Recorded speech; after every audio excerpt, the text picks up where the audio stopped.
പിന്നെ ഒരു പാത്രത്തിൽ ഇതുപോലെ കുറച്ച് ഉപ്പും നമ്മുടെ അടുത്ത് കൊണ്ടുവച്ചിട്ടുണ്ടായിരിക്കണം. ഈ പ്രോസസ്സ് നമ്മൾ അഥവാ ഈ ഒരു ക്രിയ ചെയ്യുന്നേക്കാൾ മുന്നായിട്ട് കുറച്ച് സമയം നമ്മൾ എർത്തിങ് എന്ന് വെച്ചാൽ കുറച്ച് സമയം നമ്മുടെ മനസ്സിൻ്റെ ഉള്ളിലെ ഫീലിങ്സ് എന്താണോ അത് വൈബ്രേഷനായിട്ട് നമ്മുടെ ഉള്ളിൽ നിന്ന് പുറത്തൊഴുകിക്കൊണ്ടേയിരിക്കും.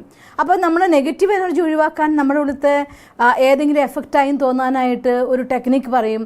2 കൈയിലും നമ്മൾ കല്ലുപ്പ് പിടിച്ചിരുന്നിട്ട് ഒരു 5 മിനിറ്റ് സമയം ഉപ്പിന് ഇൻറ്റൻഷൻ കൊടുക്കുക. മീൻസ് എൻ്റെ ഈ ബോഡിയിൽ എന്തെങ്കിലും നെഗറ്റീവ് എനർജികൾ ഉണ്ടെങ്കിൽ അത് വലിച്ചെടുക്കാൻ പറഞ്ഞിട്ട് 2 കൈയിലും കുറച്ച് കല്ലുപ്പ് പിടിച്ചിരുന്നിട്ട് ഒരു 5 മിനിറ്റ് സമയം നമ്മൾ ഭഗവാനെ ഓർമ്മിച്ച് ഈശ്വരൻ്റെ കിരണങ്ങൾ വരുന്നു, നമ്മൾ ക്ലീൻ ആവുന്നു എന്ന് സങ്കല്പിച്ചിരുന്നു കൊണ്ട് എല്ലാം ഇതിലേക്ക് വന്നു എന്ന് സങ്കല്പിച്ച് അത് കൊണ്ടുപോയിട്ട് ഫ്ലഷ് ചെയ്ത് കളഞ്ഞാൽ പോലും അല്ലെങ്കിൽ വാഷ് ബേസിനിട്ട് ഒഴുക്കി കളഞ്ഞാൽ പോലും നെഗറ്റീവ് എനർജി അട്രാക്ട് ചെയ്ത് പോകും. അപ്പോൾ ഒരു കാര്യം ഉറപ്പാണ്, നമ്മുടെ ഉള്ളിലായിരിക്കുന്ന വൈബ്രേഷൻ നമ്മുടെ ചുറ്റും വന്നുകൊണ്ടേയിരിക്കുന്നുണ്ട്. അപ്പോൾ ആദ്യം നമ്മുടെ മനസ്സിനുള്ളിൽ നിന്ന് നമുക്ക് അനുഭവിക്കുന്ന വിഷമങ്ങൾ, സങ്കടങ്ങൾ, പൈസ ഇല്ലാത്ത സങ്കടം, അഥവാ ആരെങ്കിലും ചീത്ത കേട്ടിട്ടുണ്ടെങ്കിൽ അതിൻ്റെ സങ്കടം, ആരെങ്കിലും ഭീഷണിപ്പെടുത്തിയിട്ടുണ്ടെങ്കിൽ അതിൻ്റെ സങ്കടം, അങ്ങനെ ധനം കയ്യിലില്ലാതെ വരുമ്പോൾ അനുഭവിക്കുന്ന സംഘർഷങ്ങൾ, കേൾക്കേണ്ടി വരുന്ന അവസ്ഥകൾ ഒരുപാടാണല്ലോ. അപ്പോൾ ഇതൊക്കെ നമ്മുടെ ഉള്ളിൽ ഭാരം ഇരുന്നു കൊണ്ട് നമ്മളൊരു കാര്യത്തിന് വേണ്ടി പുറപ്പെടുന്ന സമയത്ത് ഈ എനർജിയൊക്കെ അതിലേക്ക് അട്രാക്റ്റ് ചെയ്യുമല്ലോ. അതൊന്നുമില്ലാതെ ഫ്രീ ആക്കാൻ നമുക്കൊരു പോസിറ്റീവ് എനർജി നമ്മളിലേക്ക് ആദ്യം വലിക്കണമെങ്കിൽ നമുക്ക് നമ്മളുടെ എല്ലാ ഊർജ്ജത്തിനെയും പുറത്തേക്ക് കളയുക, നെഗറ്റീവിനെയൊക്കെ പുറത്തേക്ക് കളയുക.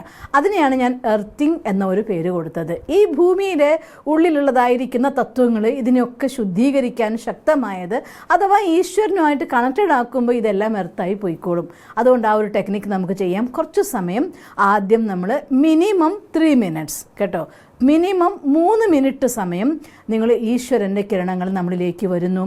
നമ്മുടെ ഉള്ളിൽ എല്ലാ സങ്കടങ്ങളും മാറി എല്ലാ സന്തോഷം വരാനുള്ളതായിട്ടുള്ള ബ്ലെസ്സിങ് ഭഗവാൻ ചെയ്യുകയാണ്. അതിന് കാണുക ഒരു ലൈറ്റ്, ഈശ്വരനാകുന്ന പരമാത്മ പ്രകാശ സ്വരൂപം, പരമപൂജ്യമായ ആ പരമാത്മ സ്വരൂപം തലയ്ക്ക് മേലെ വന്ന് പ്രകാശിക്കുകയാണ്. കാണുന്നത് ഒരു കുഞ്ഞു സൂര്യനെ പോലെ അഥവാ തിളങ്ങുന്ന ഒരു നക്ഷത്രം പോലെ അത് പ്രകാശകിരണങ്ങൾ പൊഴിക്കുന്നു, നമ്മളെ ബ്ലെസ് ചെയ്യുകയാണ്.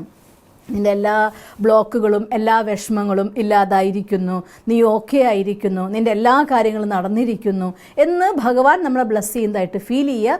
അപ്പോൾ ആ കിരണങ്ങൾ ഇങ്ങനെ ഒഴുകി വരുന്നതായിട്ടും ഈ ഒഴുകി വരുന്നതോട് കൂടിയിട്ട് നമ്മുടെ ജീവിതത്തിൽ എല്ലാം നല്ല കാര്യങ്ങൾ സംഭവിച്ചു, ഈ ഒരു തോട്ടിന് ശേഷം എന്തൊക്കെ നമുക്ക് നല്ലത് വേണോ ഒക്കെ നടന്നു, ധനം ഒഴുകി വന്നു, സംബന്ധങ്ങൾ ശരിയായി, നല്ല ആരോഗ്യമായി, സന്തോഷം വന്നു, ഇങ്ങനെയൊക്കെ ഫീൽ ചെയ്തുകൊണ്ട് നിങ്ങൾ ഒരു 2-3 മിനിറ്റ് ഇരിക്കുക. ഒരു 3 മിനിറ്റ് സമയം ഇനി കുറച്ച് കൂടിയാലും കുഴപ്പമില്ല, കുറയരുത് കേട്ടോ. മിനിമം 3 മിനിറ്റ് സമയമെങ്കിലും ഈ രീതിയിൽ നമ്മൾ ഇരിക്കണം. അപ്പോൾ നമ്മുടെ എനർജി ചുറ്റുമുള്ളത് ഒരു പോസിറ്റീവ് ഓരയായി മാറി.